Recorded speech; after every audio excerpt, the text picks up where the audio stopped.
চল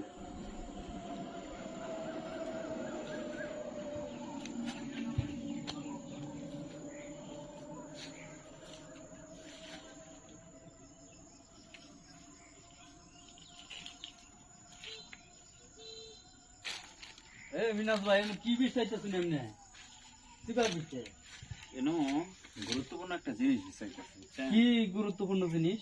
এটা হচ্ছে ইদানিং খালি মানে পোলানে পলিথিন খায়। পলিথিন বলে এটা খাইয়া এই সিফা সাফির মধ্যে পলিথিন কি?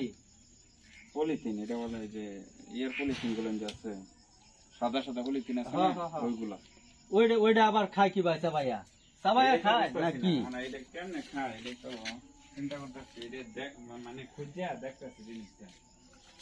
আমি কি এই সম্পর্কে কিছু জানো?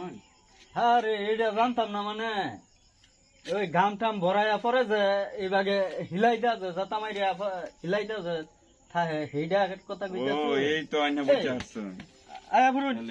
এই তাফা মাইন কই নো এটা লুকাই রাখে। এটা আসলে খাইলে কিরকম অনুভূতিটা? আর এটা যারা খায় তারপর যে একটা ফিলিংস আসে মনের মধ্যে, মানে ওরা আমনে যদি তখন সামনে পড়ুন তখন খুঁজবা পাই। এছাড়া এটা তো খাওয়া বালা না, না? এটা স্বাস্থ্যের লাগে খুবই ভালো এটা খাওয়া। বর্তমান সময়ে পলিথিন খাওয়াটা ব্যাপক আকারে বৃদ্ধি পাইছে। বিভিন্ন সিপাই চাপাই যাবেন দেখবেন হলুদ এর গোড়ার মতন একটা পলিথিনের ভিতরে। তো এই বিষয়ে সবাই সচেতন হন, কারণ পলিথিন অত্যন্ত নেশা জাতীয় একটা দ্রব্য, নতুন একটা নেশার নাম।